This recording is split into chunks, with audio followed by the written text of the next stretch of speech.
Hello students, today we will discuss the nucleotide of DNA, which is the part 6 of biomolecules. Nucleotides of DNA, and this is the part 6 of biomolecule series. So in previous videos we have discussed about the nucleotide of RNA. So now first we will draw the dinucleotide of DNA. So you see here, the important thing is that we have to take the deoxyribose sugar. So to make it deoxy, here we will write HH, here OH, H, H, OH, H, CH2, O, phosphorus is here, OH and OH. This phosphate group, phosphoric acid, and here we will draw the, suppose this is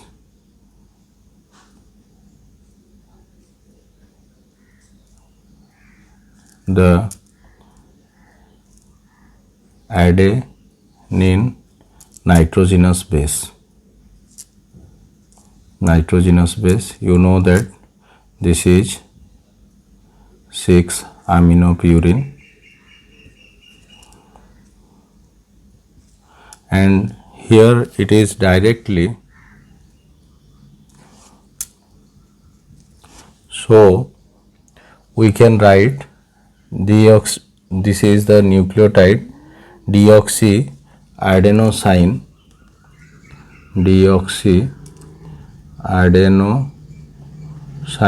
monophosphate.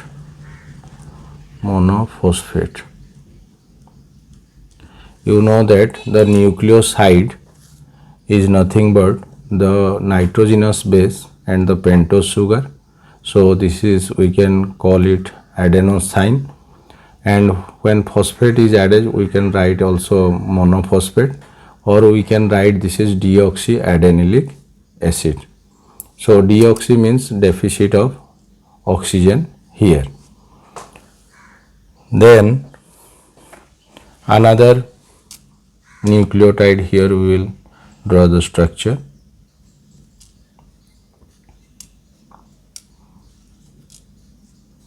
This is H and H, this is H, oxygen is there, H, OH, and here H, this is CH2, O, P, OH, and here the OH. And suppose we will draw here deoxythymidine monophosphate, deoxythymidine monophosphate,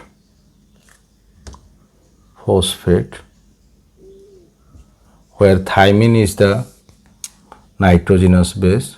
So we will draw the structure like this. You know that thymine is 2,4-dioxo 5-methyl CH3, and here, and this nitrogen is directly bonded with this pentose. Here the removal of water took place. So what happened? So this is the another nucleotide, and here by the removal of water we can join it.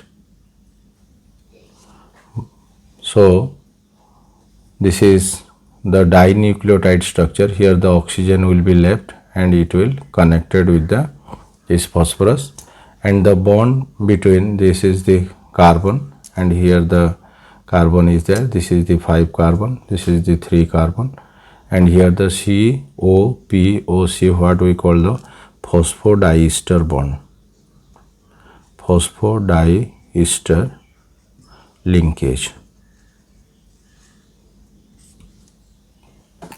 So this is the dinucleotide, and this is the 5 prime, this is the 3 prime. So this DNA is also polynucleotide chain.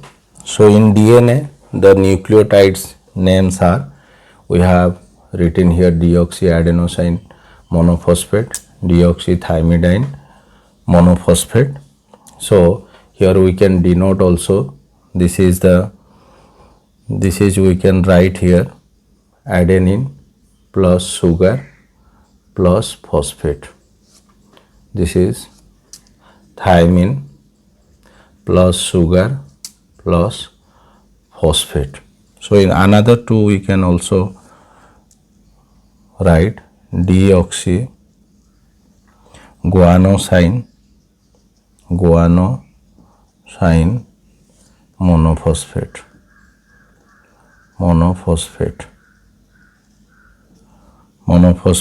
That is, we can also denote it as the DGMP.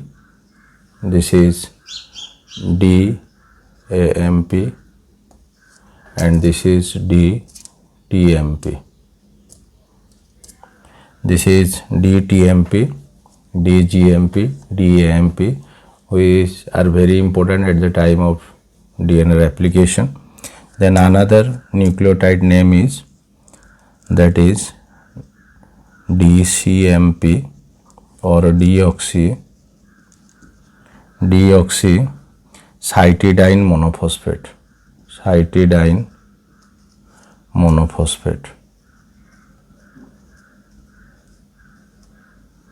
Deoxycytidine monophosphate, where this is nothing but, here we can find what, that is guanine plus deoxy sugar plus phosphate, and this is cytosine plus sugar plus phosphate.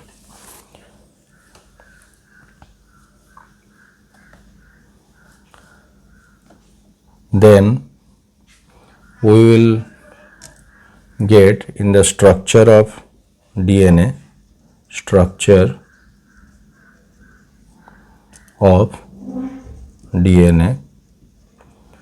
which is because of the two procedure by which, or investigation procedure, that is X-ray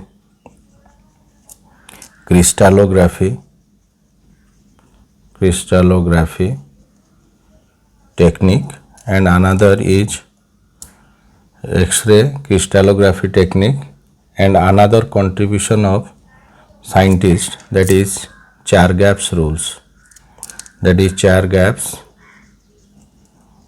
Rule. These two mainly contribute to the structure of DNA, and this X-ray crystallography was really obtained by, that is Maurice Wilkin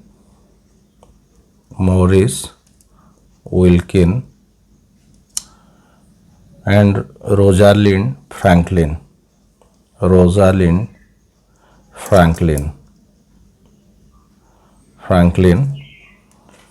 And Chargaff, the scientist Erwin Chargaff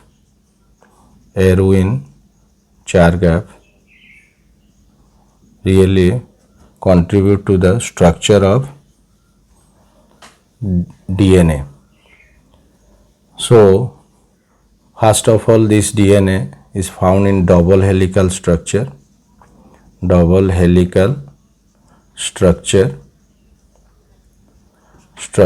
Helical structure is there, double stranded. So one and other, we will now discuss how the structure is there and how the Chargaff's rules fit into it, and who propounded the double helical structure. Double helical structure. Double helical structure of DNA. Double helical structure of DNA. So we can draw the structure like this.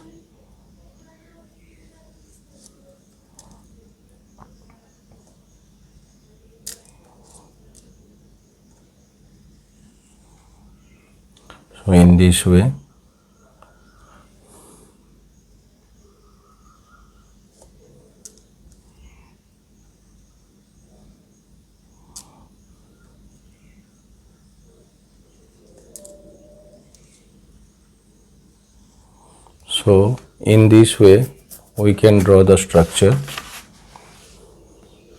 That is, we can write this is strand 1 and this is strand 2. So if I will denote here 5 prime is, this is 3 prime, and this strand which is, this is the 5 prime.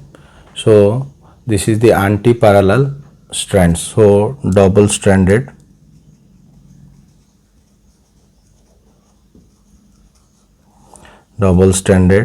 anti-parallel because this is 5 dash 3 dash and this is 3 dash and 5 dash. So this strand 5, then this terminal is 3 terminal, and this is 3, then this is 5 prime. So here what happens, this is called the shallow groove. Shallow groove is there, and this is called deep groove. Deep groove is there, and here what happens, there is base pairing are found. Base pairing are found. So base pairing are found, and from this to this is called helix length. Helix length, which is 34 degree angstrom or 3.4 nanometer. And in particularly BDNA, that is, there is 10 base pairing base pair in helix length base pair. So the length of one base pair is, we can write 3.4 degree angstrom or 0.34 nanometer. So this is the distance between the adjacent base pairing, and suppose it is here A is there, it pairs with T, C pairs with G, or G pairs with C and A pairs with T, where 2 hydrogen bonding is there and here 3 hydrogen bonding is there, which brings about stability. So this is the helix length, there is 360 degree turn and 10 base pair, particularly in BDNA, and the base pair may varies in ADNA, cDNA, zDNA, like that we will discuss. So, and if we feed the helix into a cylinder, so the diameter is, this is the diameter, 20 degree angstroms or 2 nanometer, and there is complementary base pairing is there. Complementary base pairing means A pairs with T and C pairs with G. 3 hydrogen bonding and 2 hydrogen bonding is there. So this is the double helical structure mainly contributed by Watson and Crick, and Crick. Watson and Crick really contributed the double helix model of the DNA. Then previously we have written the Chargaff's rules. So Chargaff's Erwin Chargaff's rules rule. So we will make the gist of Chargaff's rules. So first proposition is purines and pyrimidines occurs in equal numbers.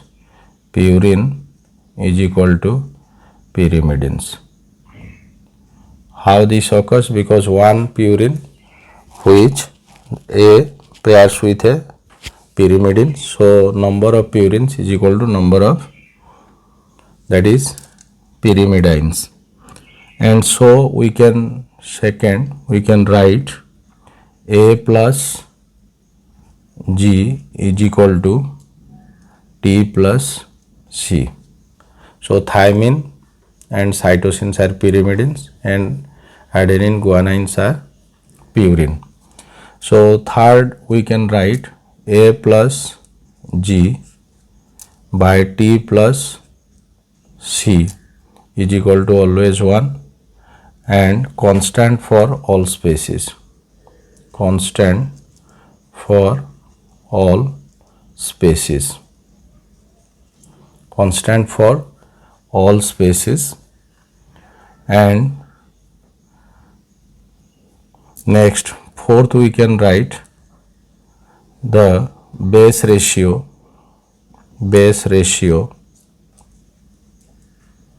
So that is A plus T and A plus T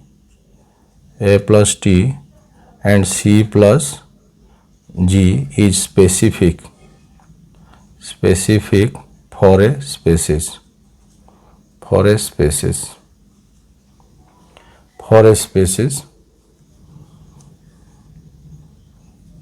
And fifth we can write the sugar, deoxyribose and phosphate residue in equal numbers, and we can write also purine adenine is equimolar with the pyrimidine thymine and purine guanine is equimolar with the pyrimidine cytosine. So that is the concentration, or we can write the numbers of, that is your A is equal to, that is equimolar, or we can tell with the T, and G that of your C. So this is the Chargaff's rule, and this follows from the Chargaff's rules, and from X-ray crystallography it is easy to determine the double helical model, or to follow the double helical model by James Watson and the Francis Crick. So these two gave the double helical, James Watson and Francis Crick. So this is all about the double helical structure of DNA. In next class we will discuss the different types of DNA and other characteristics.